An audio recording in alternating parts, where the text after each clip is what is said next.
आज मैं आपको एक ऐसे केस के बारे में बताने वाली हूँ जो 56 साल तक अनसॉल्व था और उसको सॉल्व किया एक 20 साल के कॉलेज स्टूडेंट ने जिसका नाम था एरिक शोबर्ट। वो कुछ दिनों से कुछ कोर्ट केस स्टडी कर रहा था और उसकी नज़र पड़ी एक 9 साल की बच्ची की कहानी पर जो 1964 में मार दी गई थी और ये केस 56 साल तक अनसॉल्व था। पहले उस बच्ची के बारे में जानते हैं जिसका नाम था मैरिस शिवरेला। नवंबर 25 को 1954 में पैदा हुई। एक सिंपल वर्किंग क्लास फैमिली की बेटी हेल्स्टन पेंसिल्वेनिया में रहती थी। नीली आंखें, काली जुल्फें और दिल बिल्कुल साफ। वो अपने बाइक के साथ ऑर्गन बजाती और अपनी छोटी बहन के बाल संभालती और हमेशा दूसरों की मदद करती, बिल्कुल सीधी सादी प्यारी बच्ची की तरह। 18 मार्च 1964 को सुबह 4:30 बजे अलार्म बजा और मैरिस उठ गई। वो अपनी छोटी बहन से बोलती है, अपनी आंखें बंद कर लो, मैं लाइट जला रही हूँ कपड़े लेने के लिए।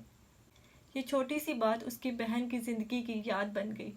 उस दिन मैरिस की टीचर का फास्ट डे था तो उसने अपनी फादर की शॉप से कुछ कैंडी फ्रूट लिए टीचर को गिफ्ट देने के लिए और इसीलिए वो अकेले ही स्कूल चलेगी, अपने भाई बहनों के साथ नहीं गई।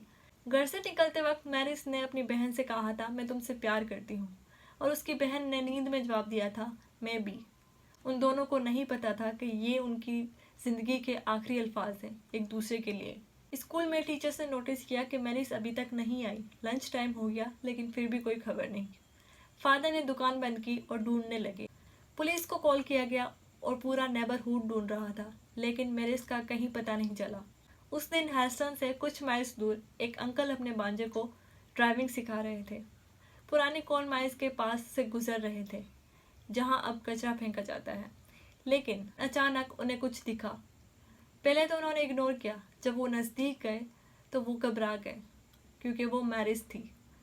वो अब इस दुनिया में नहीं थी। उसके हाथ बांधे गए थे। उसके साथ बहुत बुरा हुआ था और वो कैंडी फ्रूट जो उसने अपनी टीचर्स के लिए इतने प्यार से लिए थे वो उसके साथ ही रखे थे।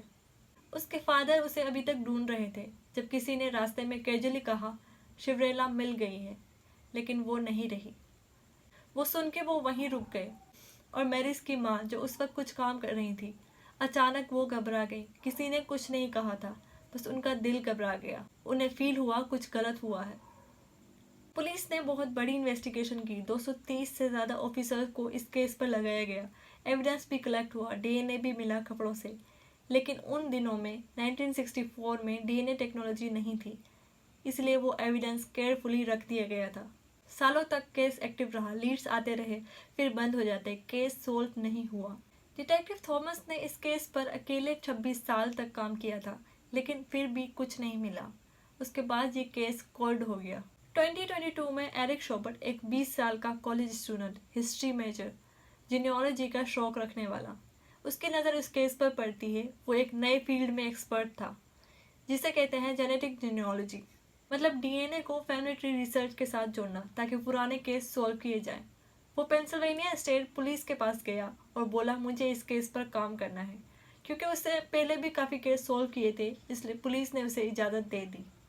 एरिक ने मेहनत शुरू की। महीने लग गए, हर दिन घंटों की मेहनत। ये इमोशनली भी बहुत मुश्किल था क्योंकि वो एक बच्ची का मर्डर केस सॉल्व करने की कोशिश कर रहा था। उसने खुद कहा, यह मेरी पूरी लाइफ का सबसे मुश्किल काम है।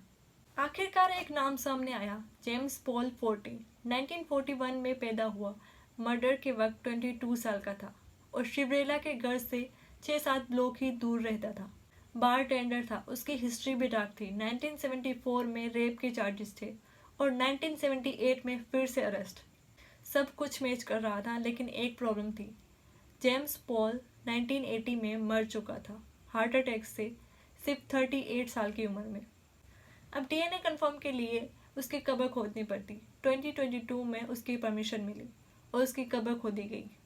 टिश्यू सैंपल कलेक्ट किए गए और उसका डीएनए कंपेयर किया गया उस क्राइम सीन के एविडेंस से।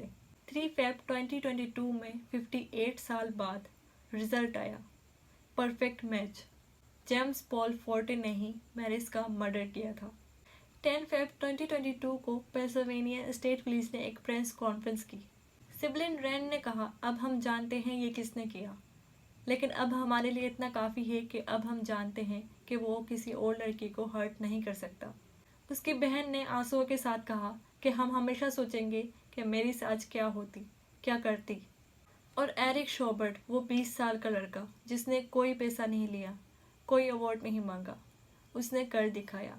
जो केस 58 साल से अनसॉल्व था। मैरिस इतनी प्यारी बच्ची इतने बुरे अंजाम से मिली।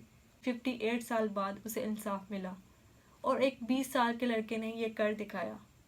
आप क्या सोचते हो इस केस के बारे में? कमेंट में ज़रूर बताना। मिलते हैं नेक्स्ट वीडियो में। Bye bye.